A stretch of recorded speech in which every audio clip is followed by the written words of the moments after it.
Hello and welcome back to our current discussion on Google and how it's affecting our minds. Now, if you haven't had the chance to watch the first video in this series, go ahead and click the link that's about to pop up on either one of these sides. I don't know which one, but make sure to watch it. Then, make sure to skedoodle your way back over here to continue the discussion.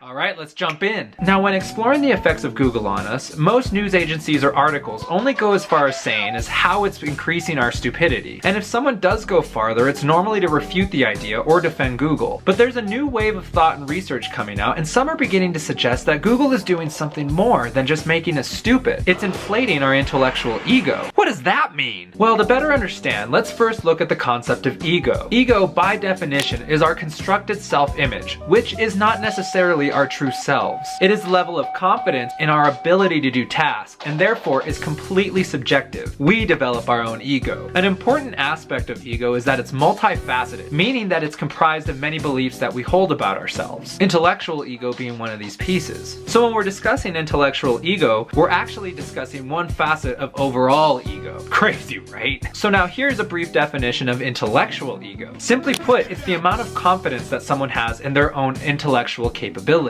So why would we be concerned with inflation of intellectual ego? Let's look at an example to begin to understand why. Imagine this. You're at a party and someone asks you a question. Perhaps a pretty lady.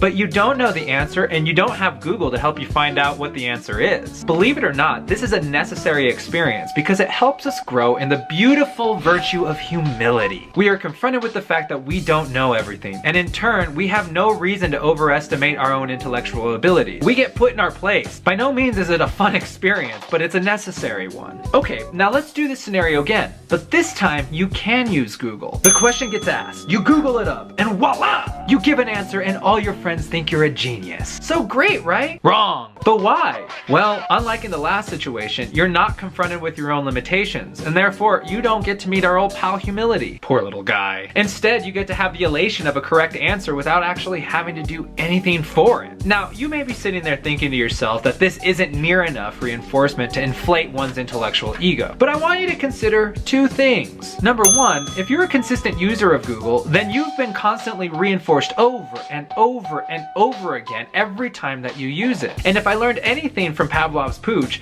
is that reinforcement is a very powerful tool. And number two, research in this area is actually beginning to show that even the smallest interaction with Google can produce this effect. If you don't believe me, let's look at researcher and psychologist Matthew Fisher. Fisher works in the area of experimental psychology. As he studied the Google phenomenon, what he found was that the very act of searching for something online created a sort of illusion in which our own biological information gets mixed up with Google information. What this then signifies is that we believe we know things about certain topics that we in all reality don't know anything about. Now, this may not feel overly concerning to many of you, but his study went further, and what it found was that the very act of Googling something led a subject to overestimate their intellectual ability, not only on the subject that they were currently researching, but on other unrelated topics as well. Let me provide you with another example to better understand this. Imagine you wanted to know about rugby, so you Googled it. According to Fisher's research, after Googling this information, you would not only believe that you had more knowledge about the game of rugby itself, which you didn't,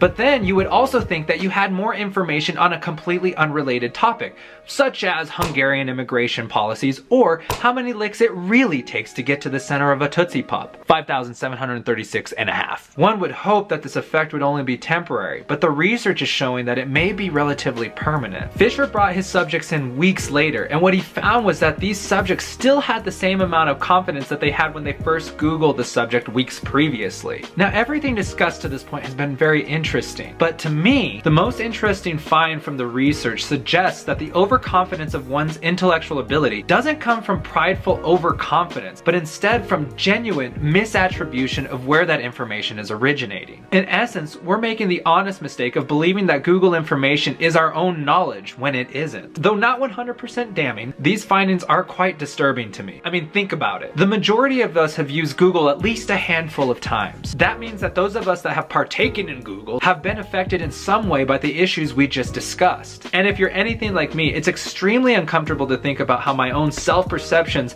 have been and are currently being affected by Google. I suppose more than anything, it feels somewhat violating, but this is the emerging truth of what's actually happening. So if Google is then interfering with our intellectual ego, which then then influences our more comprehensive ego, would it then be fair to say that it's helping to create a certain personality type, since ego and personality are so closely intertwined? To better understand this, let's combine the information from our last video with this video. What we found in our last video was that Google is at least partially responsible for our inability to process information and internalize it. In some ways, it keeps us from truly learning. But then Google adds a strange twist. It pulls the wool over our eyes by making us believe that we not only process the information and internalized it, but that we're also experts on what we searched and what we didn't search. So what kind of person comes out of this? Well, truthfully, no one could say for certain because there's so many other factors we'd have to put in this equation. But based on the evidence, I feel that it would be reasonable to estimate that it would create people with stronger narcissistic tendencies. To make this less conjecture and more evidence-based, I found some research to support this claim. Psychology Today published an article looking at narcissism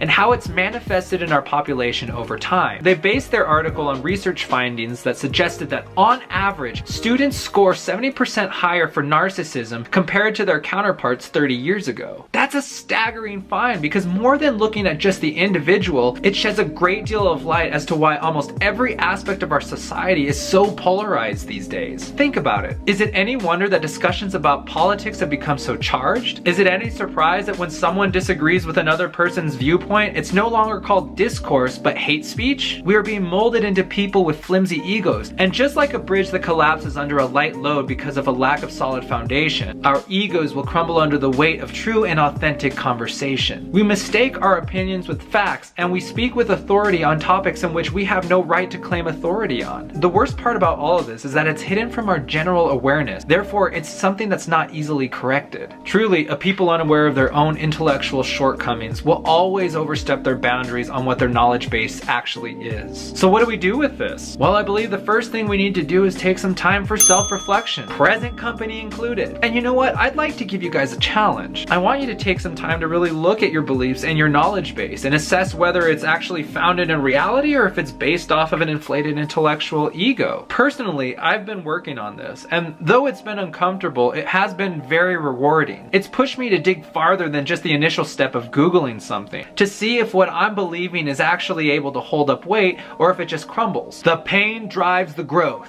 Another reason why Casey Neistat's happy hypothesis doesn't work. Ha! So once we address this information with ourselves, I think the second part needs to be having a conversation with others about it. And in a humble way, we're all on a similar playing field here because we've all been affected by it. So no one's higher up than another. To borrow a phrase from the great Francis Bacon, knowledge is power. And in this case, the power is being aware of something that's happening to our brains. We want people to know. So go ahead, share this video. I'll admit, I'm not completely altruistic with this. Or if you don't feel comfortable sharing this video, just have an open conversation about it with someone. Very much like other issues in our society, if we bring awareness to it, then we can at least begin to address the problem and begin to find ways to fix it. Yeah! So that's what I have to say on Google. What are your thoughts on it? And are you planning on doing the little challenge I gave you? Let me know in the comments below, I really want to know. And as always, if you found this video informational or enjoyable in any way, would you consider liking, subscribing, and hitting that little notification button? The conversation's gonna continue on, and I'd love to have you join us. Especially because next week we're gonna be cracking open Snapchat and looking at what its filters are doing to our identity. You're not gonna wanna miss it. No, really, I hope you don't wanna miss it. All right, well that's all I've got to say for today, but until next time,